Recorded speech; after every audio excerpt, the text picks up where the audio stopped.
Hello, guys. I am Shane Davis, 20-year comic book veteran. We're going to talk a little bit about what to expect in the mainstream comic book industry next year.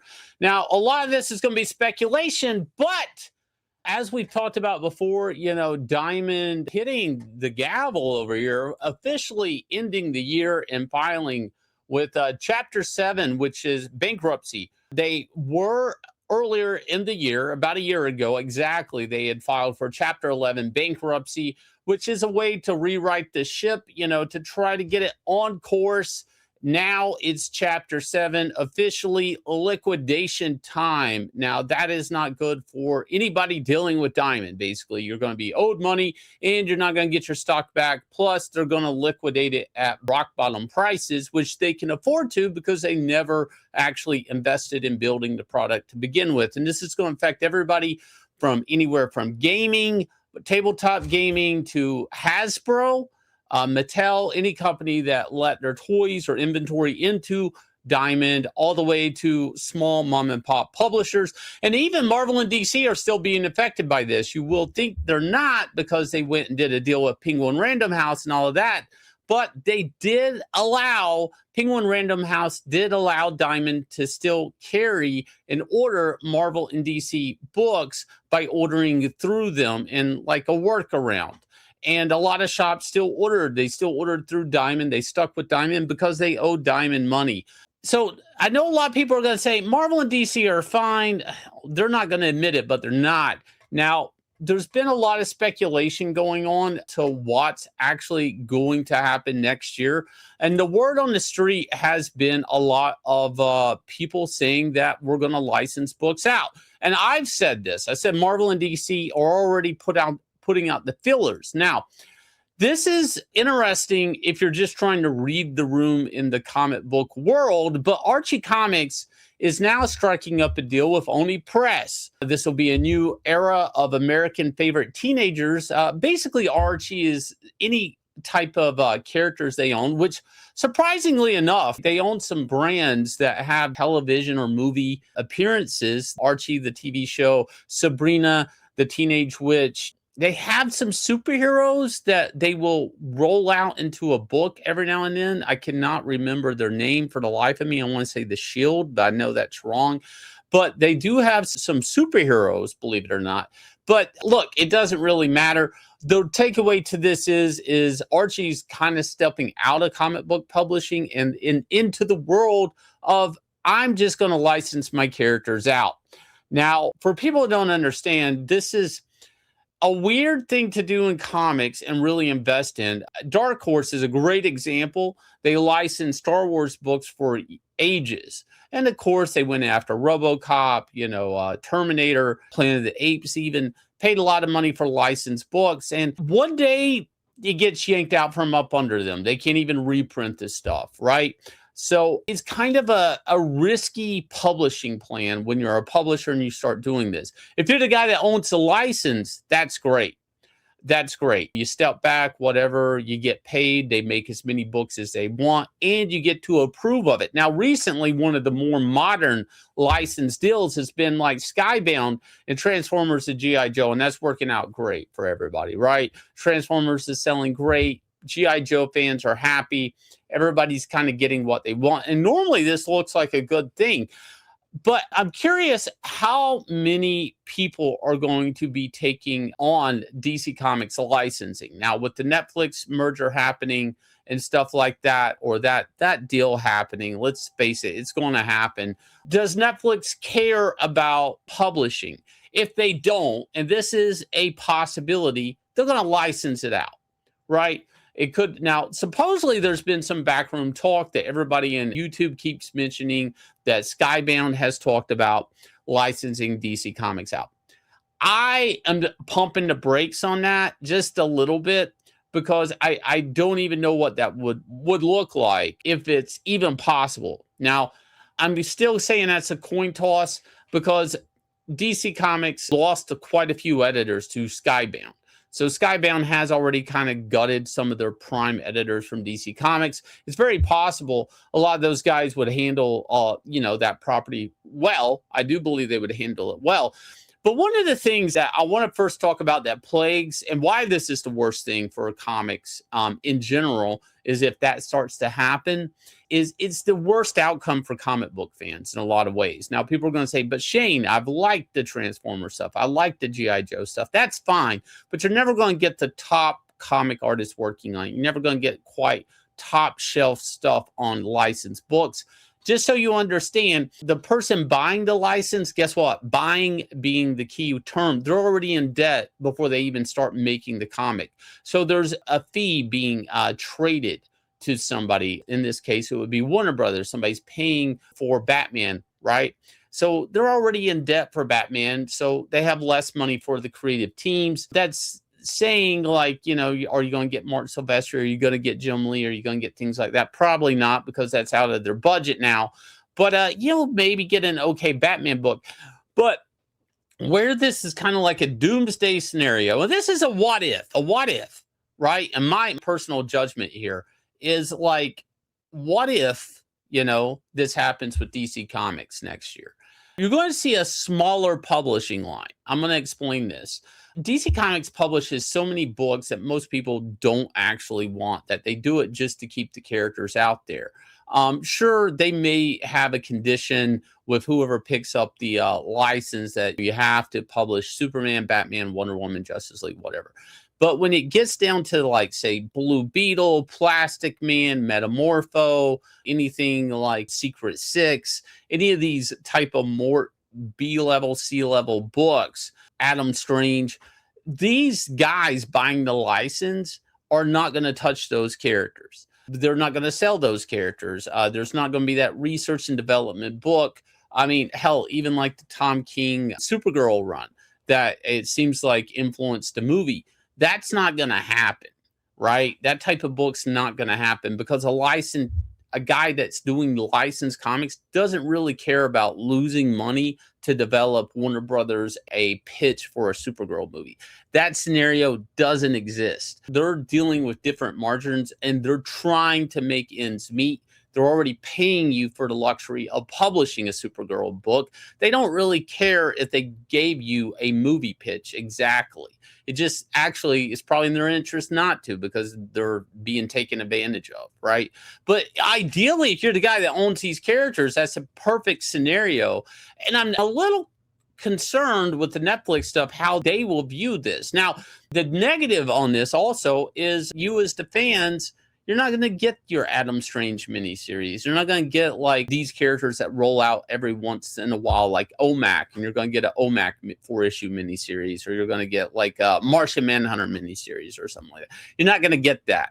You're only going to get what sells. Now, interesting enough, there's been a lot of signs of this already kind of, I guess, testing the waters, right? I really want to point over here at Dynamite. Okay, so here's Space Ghost, Johnny Quest. You know, they did this big Hanna-Barbera, like they got a lot of these books.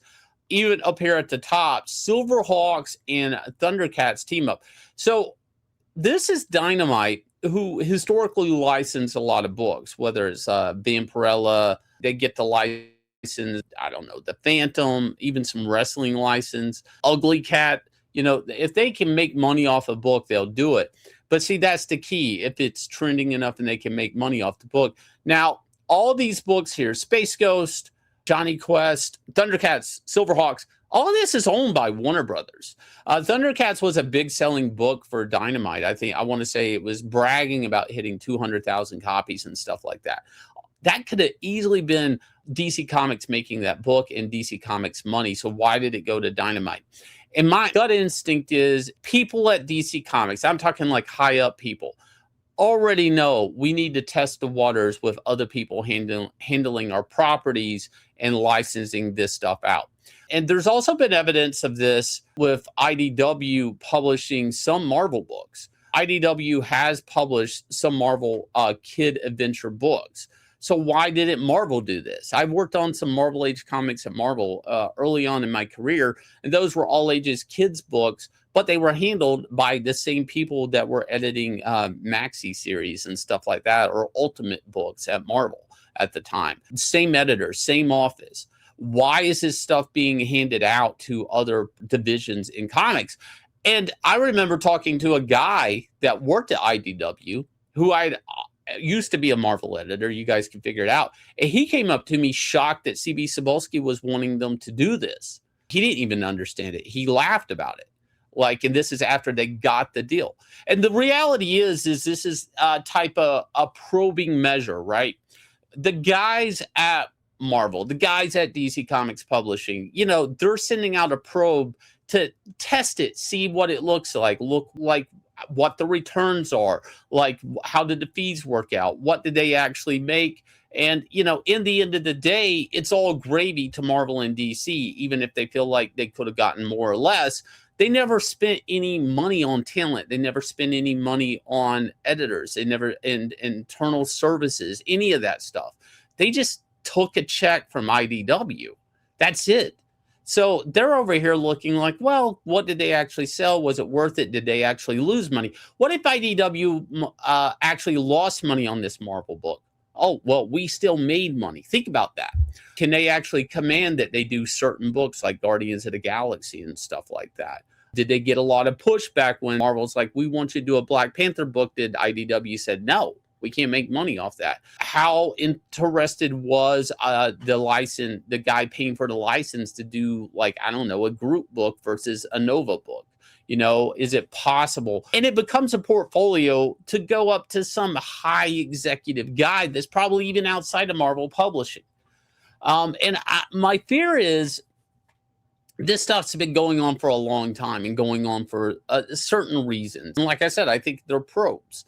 I think this is on the table. I think this is a contingency plan. When the meteorite hits, I do. I think licensing these books out for the big parent companies is a contingency plan. Now, they're going to say, well, you know, it's brand confusion. You know, we're all about DC Comics brand. And if we run Thundercats, that's just confusion, right? That's bullshit, because when I was at DC Comics, they were actually running the Hanna-Barbera stuff, although it'd be like Flintstones or Top Cat or Tasmanian Devil or Bugs Bunny, Elmer Fudd, these characters. They were doing crossovers with DC Comics characters. So the brand confusion thing doesn't even make sense for the publisher, because guess what? Imprints, right? They would just put a different label on the book. There, solved your brand. This is actually them 1 foot out the door. And here's the sad part everybody's got to realize. This is a contingency plan for when the meteorite hits, right? Well, the meteorite hit. And Rob Liefeld's been saying this recently, and I actually agree with him, that the ICV2 numbers, which were always kind of like a placeholder number that you had to kind of do the math, and you're speculating the key number, if Batman sells 100,000 copies, okay, that it sells this, that you can't even go by that anymore because of all the multiple distributors. That the actuality of it is you don't know, because the data now from ICV2 is actually coming from Comic Hub. So the numbers people are speculating are abysmal. And I don't care if Absolute Batman is selling. I don't really care, because guess what? That's not going to save the American comic book industry. One book at DC Comics hitting record numbers isn't enough to actually justify the whole entire publishing line.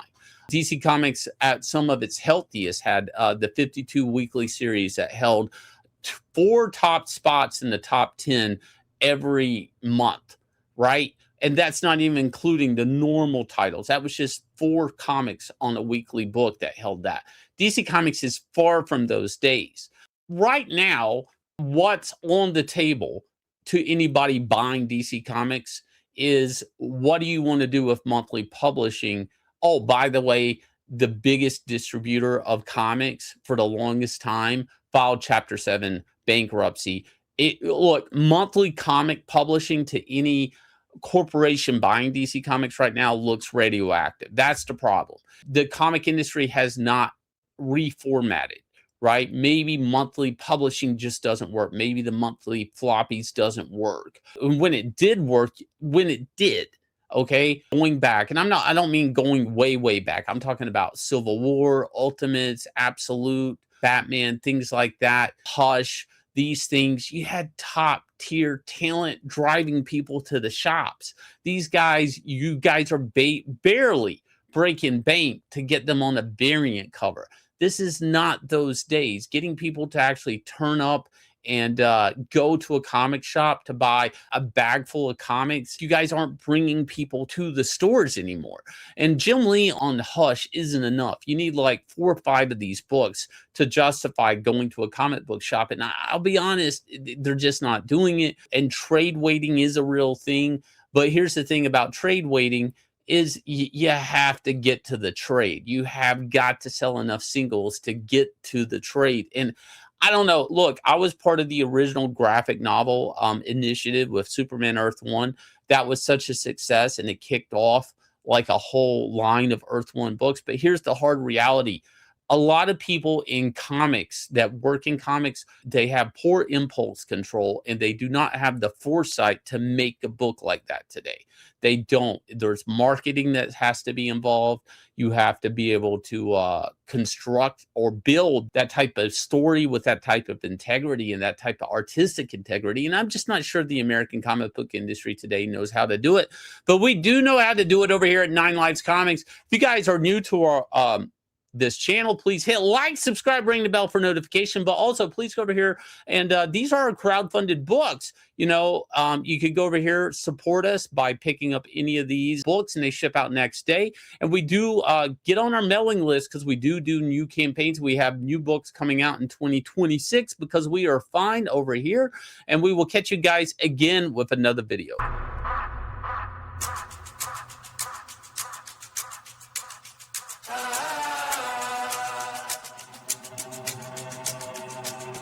Yeah, I ain't gon' lie to you. Truth always hurts worse. Doing good till first, reverse, now you last. Blast of the past. It's cool though. Last card, play it right. Uno. We never let up. Been down forever. Sick man, we fed up. Know that we tired.